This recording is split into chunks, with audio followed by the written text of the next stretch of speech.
Assalamualaikum warahmatullahi wabarakatuh. Perkenalkan, nama saya Oktavia Elmi Fitriana dengan NIM 254030097. Di sini saya akan mempresentasikan makalah dari kelompok 7 yang berjudul Pendelegasian Wewenang dan Asas-asas Pendelegasian. Baik, berikut latar belakang dari makalah ini adalah dalam suatu organisasi, baik yang berskala kecil maupun besar, peran seorang pemimpin sangat menentukan arah dan keberhasilan pencapaian tujuan. Namun, seorang pemimpin tidak mungkin mampu mengerjakan seluruh tugas dan tanggung jawab secara individu. Gak bisa secara sendiri. Apa ya? Tetap membutuhkan orang untuk membantunya. Kompleksitas pekerjaan, keterbatasan waktu, serta banyaknya bidang yang harus diawasi menuntut adanya suatu mekanisme pembagian tugas dan kewenangan. Dari sinilah muncul konsep pendelegasian wewenang, yaitu proses pelimpahan sebagian kewenangan dari atasan kepada bawahan agar pekerjaan dapat terlaksana dengan lebih efektif dan efisien. Pendelegasian wewenang tidak hanya berfungsi untuk meringankan beban kerja seorang pemimpin, tetapi juga merupakan sarana untuk melatih bawahan dalam mengembangkan kemampuan, meningkatkan rasa tanggung jawab, serta mempersiapkan mereka agar mampu menempati posisi kepemimpinan di masa mendatang. Dengan adanya pendelegasian, sebuah organisasi dapat menciptakan kesinambungan kerja, mempercepat proses pengambilan keputusan, dan mengoptimalkan sumber daya manusia yang dimiliki. Baik, berikutnya yaitu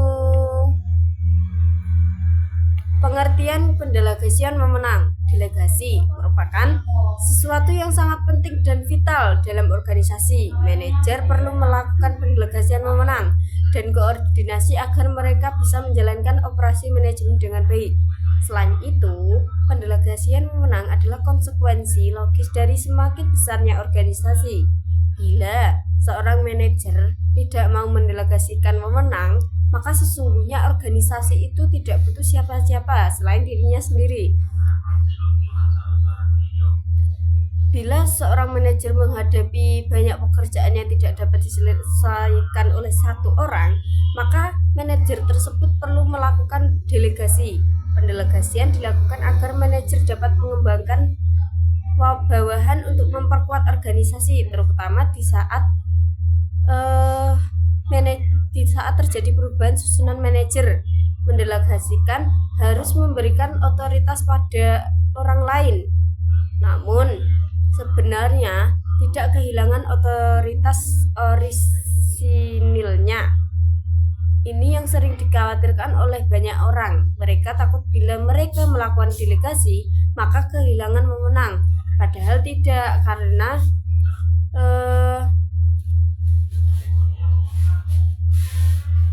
tanggung jawab tetap berada pada sang manajer.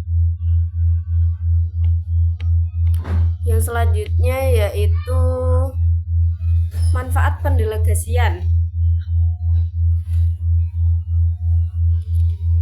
Manfaat pendelegasian. Pendelegasian juga memiliki manfaat dan tujuan sebagai berikut, yaitu yang pertama meringankan beban kerja pimpinan. Yang kedua, memberikan kesempatan bagi bawahan untuk berkembang. Yang ketiga yaitu mempercepat proses pengambilan keputusan. Yang keempat yaitu membagi tanggung jawab sesuai keahlian masing-masing. Dan yang terakhir adalah menjamin kelancaran pencapaian tujuan organisasi. Yang selanjutnya yaitu asas-asas pendelegasian. Asas-asas pendelegasian wewenang merupakan prinsip-prinsip yang menjadi dasar dalam pelimpahan wewenang dari atasan kepada bawahan dalam suatu organisasi, khususnya dalam konteks administrasi, pemerintahan, atau manajemen organisasi. Berikut asas-asas pendelegasian wewenang serta penjelasannya. Yang pertama yaitu asas tanggung jawab atau responsibility. Meskipun wewenang didelegasikan, tanggung jawab akhir tetap berada pada pihak yang mendelegasikan. yang artinya atasan tetap bertanggung jawab atas tindakan bawahannya. Contohnya, seorang kepala dinas mendelegasikan wewenang kepada bawahannya.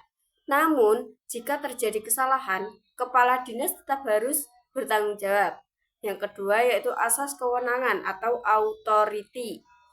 Wewenang yang didelegasikan harus sah menurut hukum atau peraturan yang berlaku. Pendelegasian tidak boleh melebihi atau menyimpang dari batas kewenangan yang dimiliki. Ya, contohnya pejabat A hanya boleh mendelegasikan wewenang yang memang dimilikinya sesuai peraturan perundang-undangan. Yang ketiga yaitu asas tujuan atau goal oriented.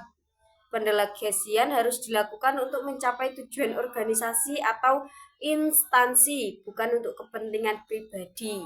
Contohnya, pendelegasian dilakukan agar pelayanan kepada masyarakat lebih cepat dan efisien. Yang keempat yaitu asas efisiensi dan efektivitas. Pendelegasian dilakukan untuk mempercepat proses kerja dan membuat pengambilan keputusan lebih dekat dengan pelaksana di lapangan. Contohnya, dengan mendelegasikan, keputusan bisa diambil lebih cepat tanpa harus menunggu persetujuan dari atasan pusat. Yang kelima, yaitu asas keserasian atau compatibility. Wewenang yang didelegasikan harus sesuai dengan kemampuan dan kedudukan penerima delegasi. Contohnya, jangan mendelegasikan tugas strategis kepada staf yang belum berpengalaman. Yang keenam, asas pengawasan atau supervision. Pendelegasian tidak berarti melepaskan pengawasan. Pihak yang mendelegasikan harus tetap melakukan pengendalian dan evaluasi. Contohnya, atasan tetap harus memantau dan mengevaluasi kerja bawahannya secara berkala. Yang ketujuh yaitu asas legalitas atau legality. Setiap pendelegasian harus didasarkan pada peraturan perundang-undangan yang berlaku dan dituangkan secara formal atau biasanya dalam bentuk surat, keputusan, atau peraturan. Contohnya, pendelegasian harus disertai dokumen resmi seperti SK atau surat keputusan. Yang selanjutnya yaitu asas proporsionalitas, yaitu wewenang yang didelegasikan harus seimbang dengan tanggung jawab dan sumber daya yang tersedia. Contohnya, tidak adil memberikan tanggung jawab yang besar tanpa memberikan otoritas dan sumber daya yang memadai.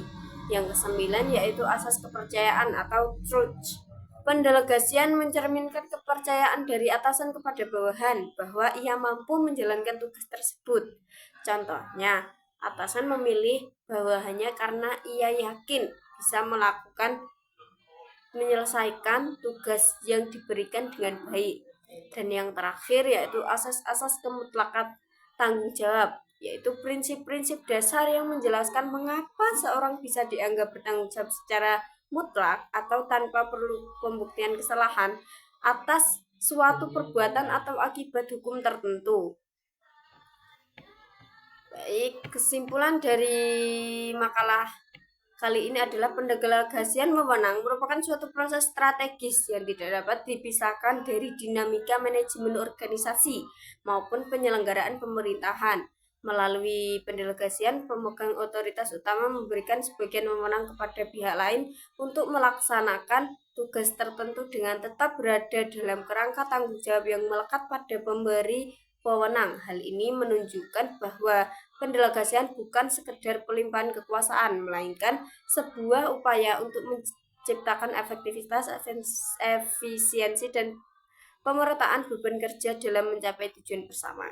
Baik, terima kasih. Apabila ada kurang lebih saya mohon maaf. Wassalamualaikum warahmatullahi wabarakatuh.